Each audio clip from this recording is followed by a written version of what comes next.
बोलो फिर से एक बार आपका स्ट्रीमिंग सेशन में स्वागत करता हूं।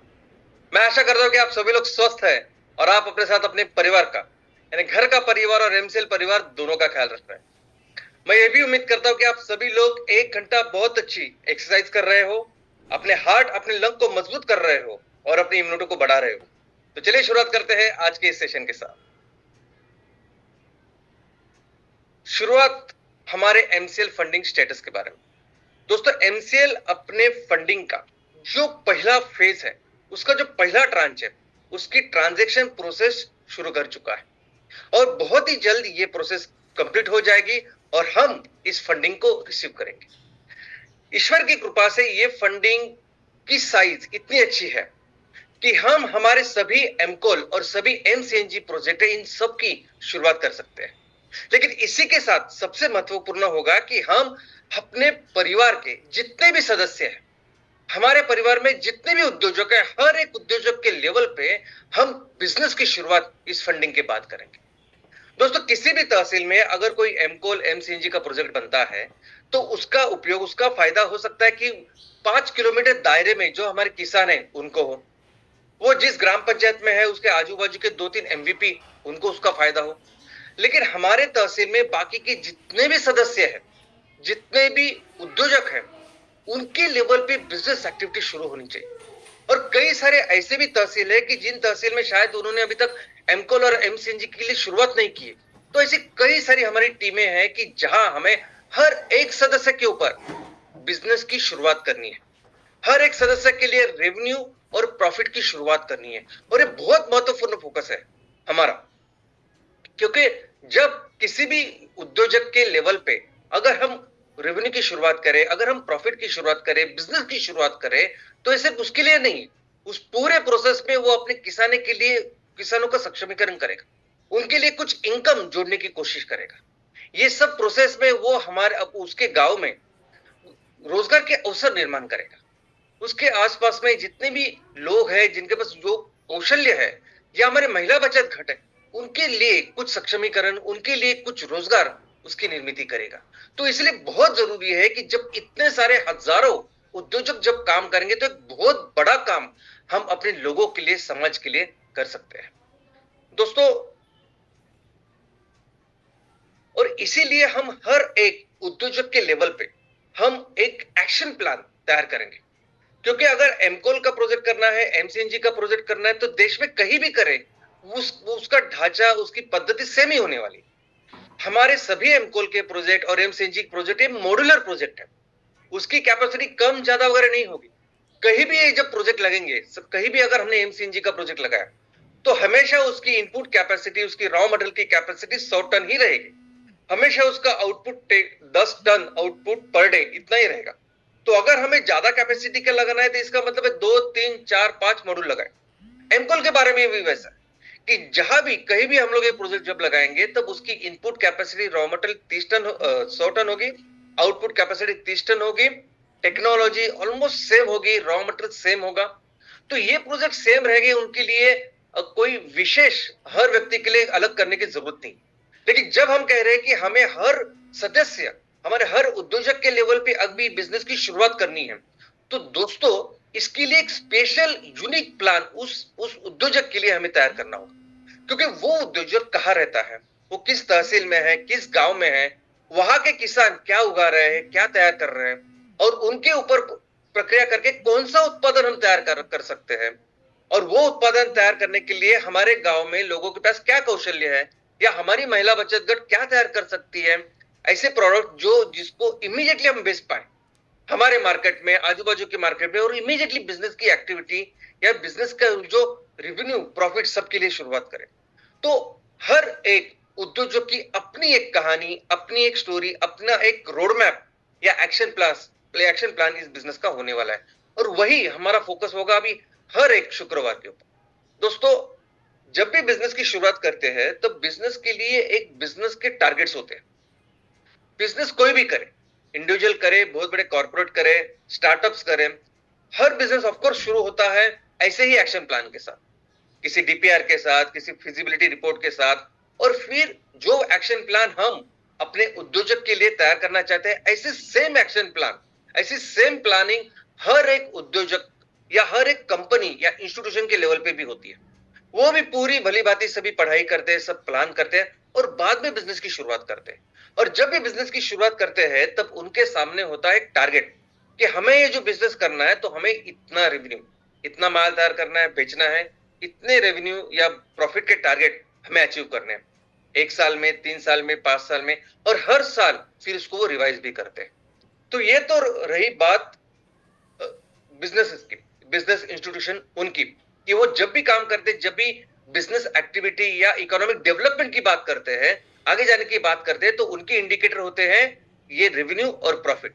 लेकिन जब समाज की बात आती है, जब समाज में हमें आर्थिक एक्टिविटीज की शुरुआत करनी है, समाज में आर्थिक विकास करना है, समाज को आगे लेके जाना है, तो समाज के लिए जो इंडिकेटर होता है वो रेवेन्यू और प्रॉफिट नहीं होता। तो पूरे समाज के लिए जो रेवेन्यू, जो इंडिकेटर होता है उसे कहते हैं जीडीपी, ग्रॉस डोमेस्टिक प्रोडक्ट। इसका मतलब यह है कि उस समाज में 1 साल में जितने भी उत्पादन हुए, वस्तुएं और सेवाएं, उनका एकत्रित मूल्य, वो पूरा मूल्य को कहते हैं जीडीपी, ग्रॉस डोमेस्टिक प्रोडक्ट। और ये जो ग्रॉस डोमेस्टिक प्रोडक्ट है, ये बढ़ाने के लिए हर एक देश काम करता है कि उनके समाज की प्रगति कैसे हो, उनके समाज की आर्थिक प्रगति कैसे हो, कैसे हमारा देश ज्यादा से ज्यादा आर्थिक प्रगति करे, बिजनेस में आगे जाए। इसलिए हर देश, यानी हम देखते हैं कि कंपनियों में कौन सी कंपनी सबसे बड़ी है, तो हम देखेंगे रेवेन्यू और प्रॉफिट किसका ज्यादा अच्छा है। लेकिन जब देश की बात आती है कि कौन सा देश बिजनेस में सबसे ज्यादा है, आगे है, ज्यादा आर्थिक प्रगति कर रहा है, तो उसका इंडिकेटर होता है ये जीडीपी, ग्रॉस डोमेस्टिक प्रोडक्ट, कि उस देश ने उस साल में कितने सारे उत्पादन, जिसमें वस्तुएं और सेवाएं, उसका उत्पादन किया और उसका एकत्रित मूल्य क्या है। और हर देश कोशिश करता है कि वो ज्यादा बढ़े। और उसमें और एक इंडिकेटर होता है कि पूरे समाज का जीडीपी और प्रति व्यक्ति जीडीपी। तो हर देश इसके लिए काम करता है। और दोस्तों, हम जो काम करना चाहते हैं, जब मैं कह रहा हूं कि ये बहुत जरूरी है हर एक उद्योजक अपने लिए बिजनेस की शुरुआत करे, तो मैं सिर्फ उसके लिए, उस पर्सन के लिए, व्यक्ति की बात नहीं कर रहा। मैं बात कर रहा हूं कि वो जहां रहता है, उस पूरे समाज की, उस पूरे सोसाइटी की, उन सभी लोगों की। जब मैं कह रहा हूं कि हमारे जो हजारों उद्योजक है जो अभी काम कर रहे हैं, उनके हर लेवल पे उस उद्योग की शुरुआत हो, तो मैं ये समझता हूं, हमारा ये टारगेट है कि हमें वो हमारे जो उद्योजक है, जिस क्षेत्र में रह रहे हैं, उस समाज के लिए उस बिजनेस एक्टिविटीज की शुरुआत हो, उस समाज में वो बिजनेस का विकास हो, आर्थिक विकास हो। और जब टारगेट से रखने हैं, तो टारगेट सिर्फ उस पर्सनल लेवल के नहीं, तो टारगेट सिर्फ पूरे समाज के लिए। जिस ग्राम पंचायत में, जिस तहसील में हम काम कर रहे हैं, उस तहसील का हमारे इस एक्टिविटीज से पूरे बिजनेस का जो स्तर है, जीडीपी बढ़ना चाहिए। क्योंकि वो बढ़ेगा, इसका मतलब वहां के लोगों का इनकम बढ़ रहा है। तो ये हमारा टारगेट है कि हमें सिर्फ हमारे उद्योजक के लेवल पे सिर्फ बिजनेस का निर्माण नहीं करना, सिर्फ उसके लिए एक्शन प्लान नहीं बनाना, तो उसके लिए टारगेट्स रखने हैं। लेकिन टारगेट्स किसके लिए? समाज के लिए, समाज की जीडीपी बढ़ाने के लिए। तो ये भी समझना जरूरी है कि अगर हमें पूरे समाज की जिम्मेदारी लेनी है और हमें समाज को आगे लेके जाना है, उनका इनकम बढ़ाना है, तो कैसे बनेगा ये जीडीपी, किससे बनता है ये जीडीपी? तो दोस्तों, ग्रॉस डोमेस्टिक प्रोडक्ट, ये हर देश में बेसिकली बनता है 4 कंपोनेंट्स, 4 घटक होते हैं जो इसको बनाते हैं, जो इस देश के या समाज का इनकम बड़ा करते हैं। नंबर 1, वहां के घरेलू प्रोडक्ट्स, घरेलू उत्पादन, यानी हर परिवार, हर व्यक्ति सुबह उठने के बाद रात को सोने तक जो भी अलग अलग छोटी छोटी चीजें जो तैयार करता है, या इस्तेमाल करता है, उपभोग करता है, वो सभी चीजें, छोटी छोटी स्मॉल स्मॉल चीजें उसमें आती है, परिवार के लिए, घर के लिए, व्यक्ति के लिए। तो स्मॉल पर्सनल डोमेस्टिक जो कंजम्पशन है, वो एक घटक है। दूसरा घटक है गवर्नमेंट कितना स्पेंडिंग करती है। उस देश में गवर्नमेंट जो अलग अलग चीजों के लिए जो पैसे खर्च करती है, इंफ्रास्ट्रक्चर बनाती है, स्कूल बनाती है, रोड्स बनाती है, और बाकी के अलग अलग जो जो सोशल इंफ्रास्ट्रक्चर, फिजिकल इंफ्रास्ट्रक्चर बनाती है, उसके लिए जो भी खर्चा गवर्नमेंट करती है, वो एक आता है जीडीपी बनाने के लिए। तीसरा कंपोनेंट है कि वहां बिजनेसेस की निर्मित कितनी हो रही, बिजनेसेस कितने तैयार हो रहे, तो उसके लिए भी जो निवेश होता है, उसके लिए भी जो इन्वेस्टमेंट होती है, वो तीसरे स्थान, वो भी आता है कि कितना ज्यादा बिजनेस निवेश हो रहा है। और चौथा आता है इंपोर्ट एक्सपोर्ट। वो समाज बाहर के देशों के साथ या बाहर के समाज के साथ कितना ज्यादा बिजनेस कर रहा है। तो ये 4 घटक होते हैं कि जो बेसिकली उस समाज की आर्थिक प्रगति या जीडीपी को कॉन्स्टिट्यूट करता है। तो अभी हमारे देश में जो जीडीपी बन रहा है, तो हमारे देश में जीडीपी किस तरह से बनता है और कौन सा घटक कितना ज्यादा कंट्रीब्यूट करता है, ये अगर हम देखेंगे, बेसिकली ये परिस्थिति पूरे दुनिया में हर देश में ऑलमोस्ट सिमिलर ही होती है। प्रोपोर्शन थोड़े से कम ज्यादा होते हैं, लेकिन सबसे ज्यादा जो घटक है, सबसे ज्यादा कंट्रीब्यूशन जिसका होता है, वो है डोमेस्टिक कंजम्पशन।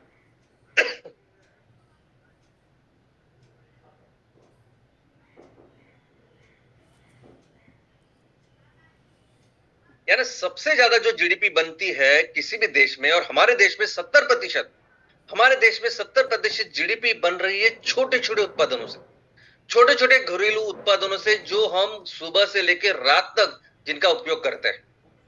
ये ब्रश, साबुन, तेल, ये कपड़े, ये छोटे छोटे जो पूरे डोमेस्टिक कंजम्पशन, ये 70% जीडीपी बनाते। जो भी गवर्नमेंट स्पेंडिंग करती है अलग अलग इंफ्रास्ट्रक्चर तैयार करने के लिए और बाकी कामकाजों के लिए, वो सिर्फ 17% इतनी जीडीपी तैयार करती है।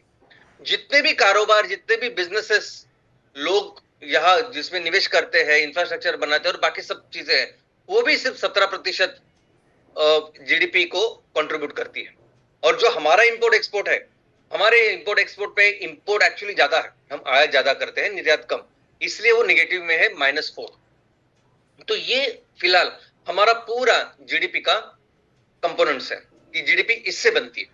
तो अगर भारत की बात करें, तो भारत में ये जो जीडीपी बन रही है, तो ये अलग अलग 4 घटक है जो बना रही है। और हम देख रहे हैं कि आज भारत की जीडीपी या भारत ये चौथी सबसे ज्यादा फास्ट तैयार होने वाली ऐसी इकोनॉमी बन चुका है। और ये इकोनॉमी ऑलमोस्ट अभी $4 ट्रिलियन इतनी बन चुकी है। इसका मतलब भारत में एक साल में $4 ट्रिलियन का मूल्य की उत्पादन है, वस्तुएं और सेवाएं तैयार हो रही है। और यही मूल्य अगर हम प्रति व्यक्ति, जितने भी लोग, जितनी भी आबादी है, उनसे अगर डिवाइड करें, तो प्रति व्यक्ति ऑलमोस्ट 2 लाख की जीडीपी बन रही है। यानी प्रति व्यक्ति, हर व्यक्ति के ऊपर 2 लाख के मूल्य के उत्पादन, वस्तुएं और सेवाएं बन रही है। दोस्तों, सबसे इंपॉर्टेंट चीज ये है समझने के लिए कि आज हमारे भारत देश में ये सब जो कुछ ये जीडीपी बन रहा है, समाज का जो इनकम बन रहा है, ये इनकम में सबसे ज्यादा कंट्रीब्यूशन किसका है? तो छोटे छोटे डोमेस्टिक प्रोडक्ट्स का। अब ये छोटे छोटे डोमेस्टिक प्रोडक्ट कौन तैयार कर रहा है, कौन बेच रहा है? अगर हम देखेंगे 70% जो जीडीपी बनाते हैं, तो दोस्तों बहुत सिंपल प्रोडक्ट्स है, बहुत सिंपल चीजें हैं जो छोटे से छोटे गांव में आपको मिलेगी। वो साबुन आपको उस कंपनी का आपको मिलेगा। वो ऐसे उत्पादन है कि जिनकी बहुत ज्यादा मार्केटिंग होती है, ऐसे उत्पादन आपको मिलेंगे। और ये मैक्सिमम, ये जो कंपनियां है, ये सभी मल्टीनेशनल कंपनियां।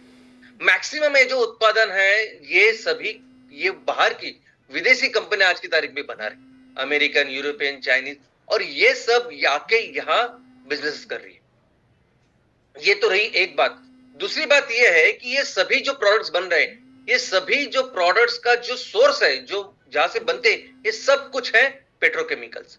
ये सभी प्रोडक्ट्स बन रहे हैं आज की तारीख में क्रूड ऑयल से। यानी ये सभी प्रोडक्ट जो आज बन रहे हैं, वो कंजम्पशन के लिए इतने अच्छे नहीं है, क्योंकि वो बन रहे हैं पेट्रोकेमिकल्स।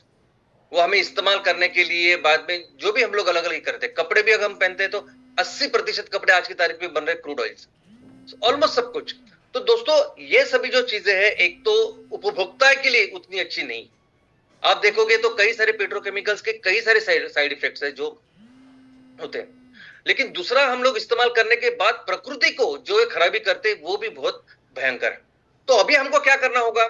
अभी हमें क्या करना है? तो हमें सिंपल, हमें अपने समाज में ये जो काम हो रहा है, ये जो 70%, ये जो जीडीपी जिन जिन छोटे छोटे चीजों से तैयार हो रही है, इन चीजों को रिप्लेस करना है हमारे ऐसे उत्पादनों के साथ जो सबसे पहले तो सबसे बेहतरीन ऐसे उत्पादन है। ऐसे उत्पादन जो आप इस्तेमाल करोगे तो आपको फर्क नजर आएगा, कितने अच्छे उपभोक्ताओं के लिए, पर्सन के लिए, व्यक्ति के लिए, कंज्यूमर के लिए अच्छे ऐसे प्रोडक्ट्स हम बनाएंगे। ऐसे प्रोडक्ट जो बनेंगे सिर्फ और सिर्फ ऑर्गेनिक या नेचुरल जो रिसोर्सेस है उनसे, रॉ मटेरियल। ये हमें पेट्रोकेमिकल से नहीं बनाना। तो हमें रिन्यूएबल, सस्टेनेबल ऐसे जो रिसोर्सेस है, यानी हमारी खेती, हमारा पानी उससे बनाने हैं। और ये अच्छे प्रोडक्ट लोगों को देके उनको एक अच्छे प्रोडक्ट्स भी देने हैं और प्रकृति का ख्याल भी रखना है। तो ये सब कुछ जो बिजनेस आज की तारीख में चल रहा है, बस हमारा टारगेट है कि हम हर एक व्यक्ति के ऊपर इस तरीके से बिजनेस करें कि आगे के 3 साल में आज जो जीडीपी तैयार हो रही है, कम से कम 20% जीडीपी हमारे उत्पादनों से बने। ऐसे उत्पादन जो जिसके लिए रॉ मटेरियल किसान तैयार करेगा, ऐसे उत्पादन जो हमारे महिलाएं बचत गट जिसको तैयार करेगी, युवाएं तैयार करेंगे, और हम वही गांव में तैयार करके उसको रिप्लेस करेंगे ऐसे पेट्रोकेमिकल का। बस यही हमारा टारगेट है कि 20% जीडीपी। इसका मतलब क्या है कि समझिए कि आप जहां काम कर रहे हैं वहां 10,000 लोग रहते हैं, यानी 10,000 लोगों की आपकी कम्युनिटी है, समाज है। तो इसका मतलब यह है कि अगर 2 लाख रुपए प्रति व्यक्ति अगर जीडीपी तैयार हो रहा है, तो ऑलमोस्ट 200 करोड़ की जीडीपी उन 10,000 लोगों के लिए तैयार हो रही है। ऑफकोर्स ये कम ज्यादा है, आप किस गांव में रहते हैं, किस शहर में रहते हैं, कहां रहते हैं, ऑफकोर्स ये कम ज्यादा रहेगा, ये हमारे देश का एवरेज पकड़ के चलिए। तो इन 10,000 लोगों की जो अलग अलग जरूरतें हैं, उसके लिए ऑलमोस्ट 200 करोड़ की जीडीपी आज देश के लेवल पे तैयार हो रही है। तो हमें क्या करना है, हमें इस जीडीपी का 20%, अब हम एक तो ये समझते हैं कि 200 करोड़ की जीडीपी है, उसमें से ऑलमोस्ट 140 करोड़ रुपए किससे बन रहे हैं, छोटी छोटी चीजों से, छोटी छोटी डोमेस्टिक चीजों से। हमारा टारगेट क्या है कि ये जो जीडीपी बन रही है उसका 20% यानी 40 करोड़ का रेवेन्यू हमें आगे के 3 साल में तैयार करना है। यानी आगे के 3 साल में कम से कम 40 करोड़ का माल जो आज की तारीख में बेच रहा है, कोई ना कोई बड़ी बाहर की कंपनी, मल्टीनेशनल कंपनी आज बेच रही, उसको रिप्लेस करें हम अपने प्रोडक्ट के साथ। यही हमारा टारगेट है। तो इसका मतलब 10,000 लोग अगर वहां रहते हैं तो हमारा जीडीपी का जो टारगेट है वो 40 करोड़ का है। और अभी हमें जो फोकस करना है वो इसी एक्शन के प्लान के ऊपर करना है कि किस तरह से आज मैं जिस ग्राम पंचायत में रह रहा हूं, जिस तहसील में रह रहा हूं, और जो अलग अलग उत्पादन ऐसे बेचे जा रहे हैं, जीडीपी का निर्माण हो रहा है, वो जीडीपी का निर्माण कैसे हम अपने लोगों के साथ करें। क्योंकि बहुत जरूरी है, हमारे लोग जब काम करेंगे तब पैसा यही रहेगा। और 100 रुपए अगर आपने यहाँ लोगों को कमा के दिए तो 100 रुपए से 900 रुपए की जीडीपी बनती है। ये हम कभी बाद में इसको डिस्कस करेंगे, लेकिन ये बहुत जरूरी है कि वो पैसा अगर हम बाहर के देशों पे नहीं जाने दे रहे, अपने ही देश में रख रहे हैं, तो बहुत ज्यादा इंपैक्ट उसका पूरे हमारे जीडीपी में या लोगों के स्तर पर होता है। तो अभी एक्शन प्लान कि किस तरह से इसको तैयार करें, तो दोस्तों इसी एक्शन प्लान के लिए है हमारे 5E मिशन। अभी बिजनेस क्या करना है, कैसे करना है, उसका टारगेट क्या हमें पता चला। अभी एक्चुअली काम क्या करना है उसके लिए जरूरी है ये हमारा 5E मिशन। ये 5E मिशन यानी क्या है, तो हमारे 5 ऐसे लक्ष्य है, 5 गोल्स है उस पूरे समाज के लिए। अभी ये भी देखिए कि ये 5E मिशन ये व्यक्ति के लिए नहीं है, ये 5 मिशन समाज के लिए। मैं जिस समाज में रह रहा हूं, गांव में, ग्राम पंचायत में, तहसील में, उसके लिए। तो उस समाज के लिए लक्ष्य को प्राप्त करते करते हम इसको अचीव करेंगे। क्योंकि इस लक्ष्य को जब प्राप्त करना है तो वो बिजनेस करके ही करना है, कोई एनजीओ जैसी एक्टिविटी अभी फिलहाल नहीं करनी है, लेकिन पूरा फोकस अगर बिजनेस पे भी करें तो भी हम इस 5E मिशन को अचीव कर सकते हैं। जैसे पहला ही क्या है, तो पर्यावरण का 100% संवर्धन। हम हर तरीके से पर्यावरण का ख्याल रखेंगे। कभी भी हम जो प्रदूषण हमारी मिट्टी का, हमारे पानी का, हवा का हो रहा है, उसने होने नहीं देंगे। और ऐसे कई सारी चीजें जो हमें करनी है। लेकिन शुरुआत में अगर हम बिजनेस के ऊपर फोकस करें कि इसको लेके हम कौन सी बिजनेस एक्टिविटी कर सकते हैं, तो सिंपल है कि हम अगर कोई भी कचरा अगर हम पर्यावरण में ना छोड़े, शून्य कचरा मुक्त तहसील, कचरा मुक्त ग्राम पंचायत, बस इसी के ऊपर भी अगर हम फोकस करें तो भी एक बिजनेस तैयार किया जा सकता है, और वो रिसाइकलिंग का बिजनेस। हमारे इस ग्राम पंचायत में, हमारी इस कम्युनिटी में, तहसील में कितना प्लास्टिक तैयार होता है, कितना रबड़ तैयार होता है, कितने जूते तैयार होते हैं, यानी वेस्ट जो फेंक देते हैं हम, कितने ऐसे खराब कपड़े तैयार होते हैं, कितने ऐसे मेटल तैयार होते हैं, ऐसी छोटी छोटी चीजें। इसका जब कैसे काम करना है, क्या काम करना है, मैं आपको बताऊंगा। लेकिन ये काम क्या होगा कि इस काम से वो रिसाइकलिंग इंडस्ट्री तैयार हो जाए। एक तरफ हम पर्यावरण का भी ख्याल रखेंगे, दूसरी बिजनेस रिसाइकलिंग इंडस्ट्री का भी करेंगे। और आज की तारीख में आप एक बार ये तैयार करने के बाद, ऑफ कोर्स हम खुद भी रिसाइकलिंग के यूनिट डालेंगे, लेकिन आज भी उसके लिए डिमांड है। आप अगर 100% उसको अच्छी तरह से सेग्रीगेट करके हम लोग करे तो उसको खरीदने वाले आज मार्केट में है। तो रेडी मार्केट आज इस चीजों के लिए, तो उसके लिए काम कर सकते हैं। जहां जहां अगर हमारे यहाँ कोई बहुत बड़ी मंडी है और जिसमें बहुत बड़ा कचरा हमेशा तैयार होता है, ऑर्गेनिक कचरा जो पानी में जा रहा है, इधर उधर जा रहा है, तो ऐसे कोई मंडी है या मार्केट है या कोई इंडस्ट्री है या कोई भी ऐसी प्लेस की जहां बहुत ज्यादा ऑर्गेनिक कचरा तैयार हो रहा है, तो कैसे उसके ऊपर प्रक्रिया करके एक प्लांट बिठाए और उसके ऊपर जो बायोगैस निकलेगी वो बायोमीथेन के साथ कुछ ना कुछ, जैसे दिए जलाए या कुछ इलेक्ट्रिसिटी पावर जनरेट की, ऐसा कुछ तो कुछ, या बहुत अच्छा हो सकता है उससे कुकिंग। एक बहुत अच्छी सिंपल प्रोसेस है जिससे हम लोग वो पूरा प्लांट लगा के वही से, जैसे नेचुरल पाइप गैस हम देखते हैं शहरों में, वैसे सेम हम लोग कर सकते हैं, जो हमने बहुत साल पहले हमने किया है, उसको चलाया भी है बहुत अच्छी तरह से। तो ऐसे कई सारे प्लांट हम लोग प्लान कर सकते हैं और शुरुआत कर सकते हैं। लेकिन दूसरा ही बहुत महत्वपूर्ण है। दूसरा ये क्या है कि हमें अपने इस समाज में जितने भी लोग रहते हैं और जितने भी जिनको भी आज कामकाज की या रोजगार की जरूरत है, उनके लिए 100% रोजगार निर्मित करना, 100% एम्प्लॉयमेंट। यानी इसमें ऐसे सभी लोग जिनको फुल टाइम नौकरी चाहिए, ऐसे लोग जो पार्ट टाइम कर सकते हैं लेकिन जिनकी इच्छा है कि मैं कुछ करूं, ऐसे सभी स्त्री पुरुष और तीसरा जेंडर वो भी, इन सभी को इसके अलावा ऐसे सभी डिसेबल लोग या स्पेशली एबल्ड हम जिसे कहते हैं, ऐसे सभी लोगों के लिए वो अपने पैरों के ऊपर खड़े रहे, इसके लिए हमें रोजगार निर्मित करना, ये हमारा बहुत इंपॉर्टेंट लक्ष्य है। और इसके लिए हमें क्या करना है कि मैं जिस जगह में रहता हूं तो मेरे यहाँ आजू बाजू कितने ऐसे लोग हैं कि जिनको आज रोजगार की जरूरत है, कामकाज की जरूरत है, रेवेन्यू कुछ इनकम की जरूरत है, इसकी हम एक लिस्ट तैयार करें। और फिर एक बार एक लिस्ट तैयार की तो इसका मतलब हमें क्या करना है, हमें ऐसे बिजनेस करने हैं, हमें ऐसा काम करना है कि हम हर महीने इनको तनख्वाह दे पाए, हर महीने इनको इतनी मेरी लिस्ट तैयार हुई है तो कम से कम जो भी रेवेन्यू, सॉरी जो भी तनख्वाह देनी चाहिए, उस तनख्वाह से लेके मुझे हर महीने इतने इनके लिए कमा के देने हैं, साल में वो इतने बन सकते हैं। तो भी कैसे काम करें, मेरे गांव में मेरे तहसील में अगर इतने सारे लोग हैं जिनको जरूरत है, तो भी कैसे उनको ये करके दे, इनकम जनरेट करके दे, तो बहुत इंपॉर्टेंट है।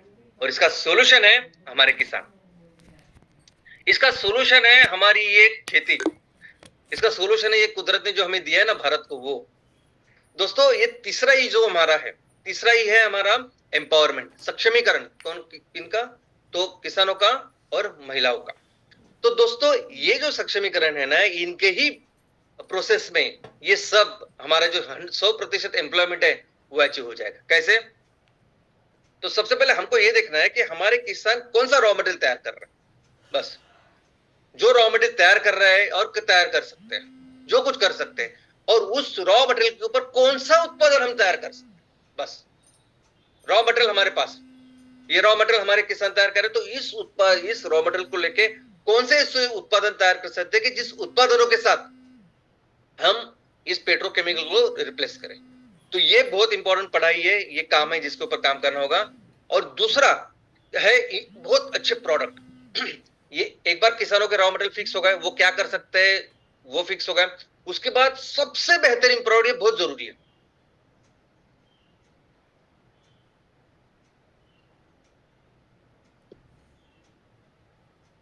मैं आपको बताऊं कि जितने भी पेट्रोकेमिकल के प्रोडक्ट आज मार्केट में बेचे जा रहे हैं, उनसे कई गुना अच्छे हमारे प्रोडक्ट हैं, कई गुना अच्छे वो प्रोडक्ट है जो किसानों, जो खेती से आते हैं, जो नेचुरली बनते हैं। और ऐसे कई सारे प्रोडक्ट हम बना सकते हैं, और इसके ऊपर बहुत अच्छा काम करना पड़ेगा कि इनसे क्या क्या बना सकते हैं, कौन कौन सी ऐसी चीजें जो बना सकते हैं और जिसके लिए रेडी आज मार्केट डिमांड है। आज इतना अवेयरनेस फैल चुका है, कैंसर जिस तरह से बढ़ रहा है, बाकी की चीजें जिस तरह से बढ़ रही है, लोग समझते हैं अहमियत ऑर्गेनिक की, लोग समझते हैं अहमियत दिस सस्टेनेबल चीजों की।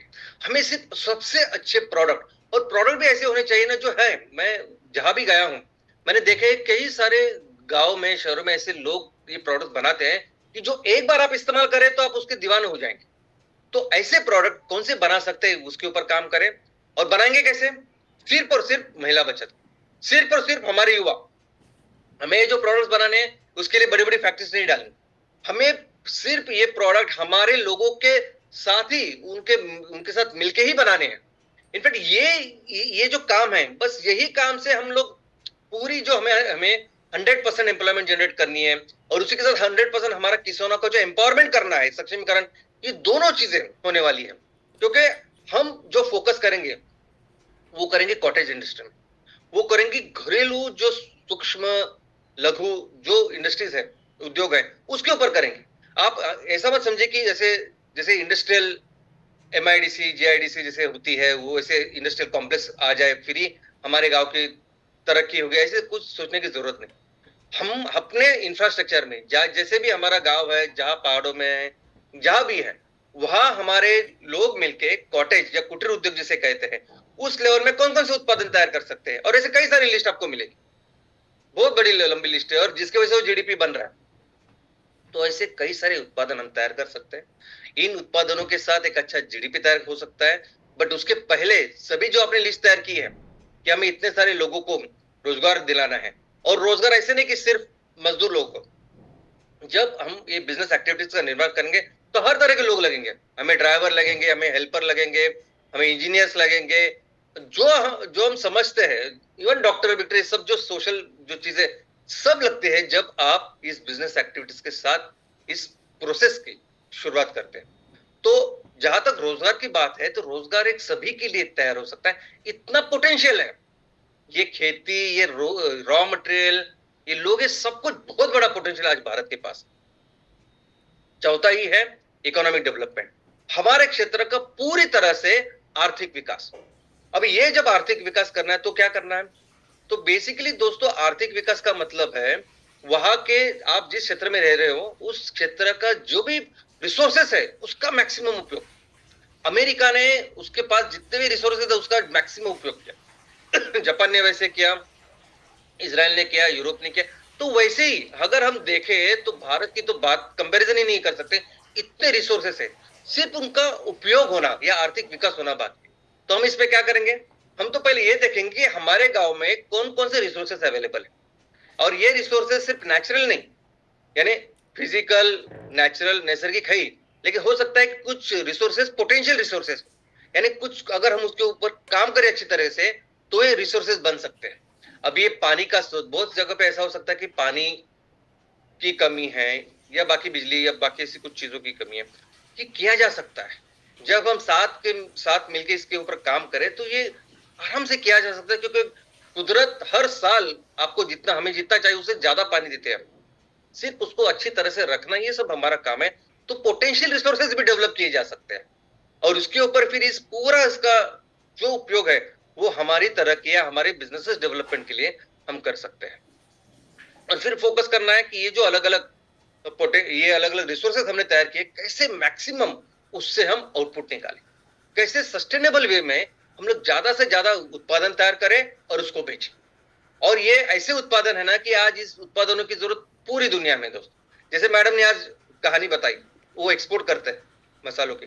ऐसे कई सारे काम है, कई सारी चीजें हैं जो हम अपने गांव के ऊपर फोकस करेंगे तो हमें पता चलेगी कि ऐसे बहुत अच्छे प्रोडक्ट्स हमारे साथ में जिसके ऊपर काम कर सकते हैं। और पांचवा ही है एनर्जी सेल्फ सफिशिएंसी। पांचवा ही है कि ऊर्जा में स्वयं पूर्णता। हमें अपने इलाके को, अपने समाज को पूरी तरह से ऊर्जा में स्वयं पूर्ण करना है। कौन सी ऊर्जा? स्वच्छ ऊर्जा, बायोफ्यूल। तो दोस्तों ये जो काम करना है, ये भी पूरी तरीके से हम लोग इसमें भी इकोनॉमिक एक्टिविटीज कर सकते हैं, बिजनेस एक्टिविटीज कर सकते हैं। क्या? तो सबसे पहला, सबसे जरूरी ये रसोई का ईंधन।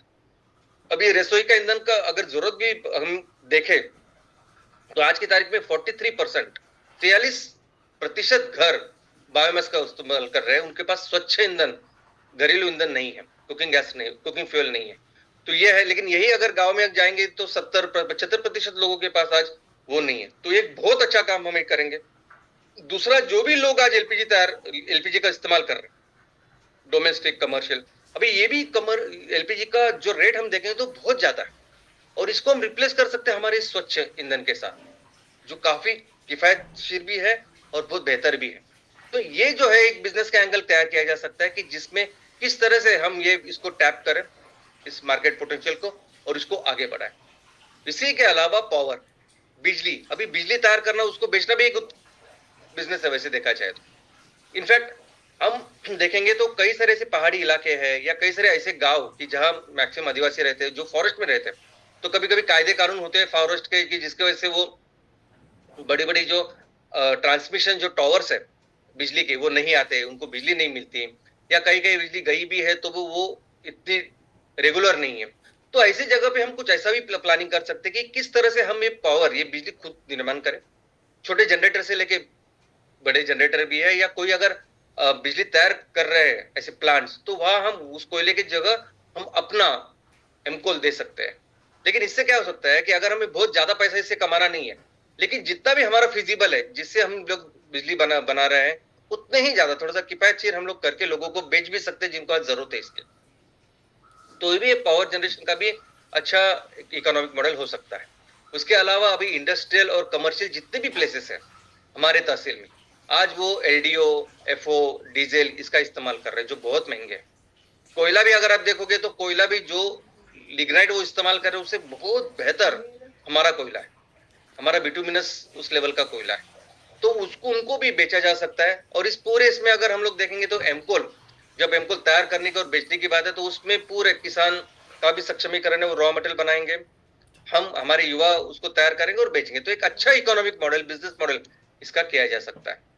तो दोस्तों यही हमारा टारगेट है कि हमें इस 5E मिशन को लेके हम एक बिजनेस एक्टिविटीज का एक्शन प्लान हमें तैयार करना है।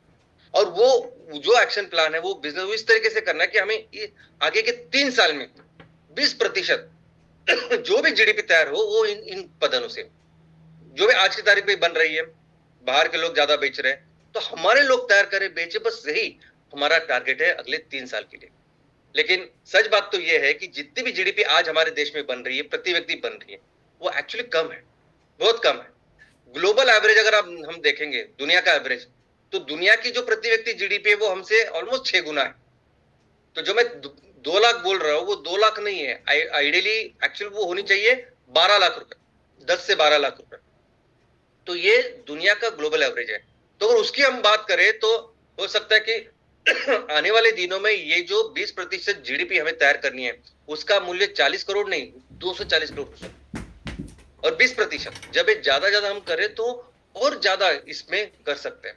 और ये मुमकिन है क्योंकि भारत इतना बड़ा देश है, इतने संसाधन है, इतने रिसोर्सेज आज भारत के पास है जो दुनिया में किसी के पास नहीं है दोस्तों। हाँ, आज हम ऐसे स्टेज में है ना कि आज दुनिया की जितनी भी बड़ी बड़ी ताकतें, इकोनॉमिक ताकतें समझते हैं, वो सभी ताकतें बनी हुई है पेट्रोकेमिकल्स के ऊपर, वो बनी है क्रूड ऑयल के ऊपर।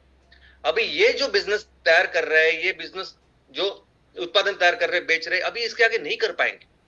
इसके आगे अगर क्रूड ऑयल के बहुत बड़े बड़े रिजर्वायर भी मिले तो भी हम उसका इस्तेमाल नहीं कर पाएंगे। इतना बड़ा संकट बन चुका है ये ग्लोबल वार्मिंग का, क्लाइमेट चेंज का। तो आने वाले दिनों में कंपलसरी ये ईंधन हो, ये फूड हो, ये कैंसर का फूड और ये सभी पेट्रोकेमिकल प्रोडक्ट, इनको रोकना ही पड़ेगा, उनको रिप्लेस करना ही पड़ेगा ऐसे प्रोडक्ट के साथ जो भारत तैयार कर सकता है।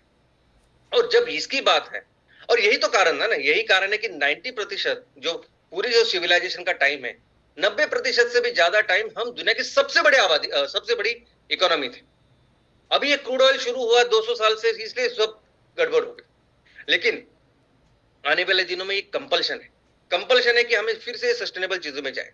तो अभी सवाल सिर्फ एक ही आता कि अगर भारत ही कैपेबल है, भारत में सबसे ज्यादा रिसोर्सेस है, किसी चीन, जापान, अमेरिका किसी के पास भी इतना नहीं जो भारत के पास, और भारत ही आने वाले दिनों में ये सब काम करने वाला है। लेकिन सवाल आज ये है कि करेगा कौन। और हमको हमारा एक संकल्प नहीं, हमने कसम खाई है कि आने वाले दिनों में कोई ईस्ट इंडिया कंपनी आएगी और फिर से वो नहीं करेगी जो उन्होंने किया। तो ऐसा भी नहीं होना चाहिए कि ग्लोबल इकोनॉमी में बाहर की कंपनी आ रही है और हमारे खेतों में, हमारे गांव में वो काम कर रही है। और बस यही हमें नहीं होने देना है।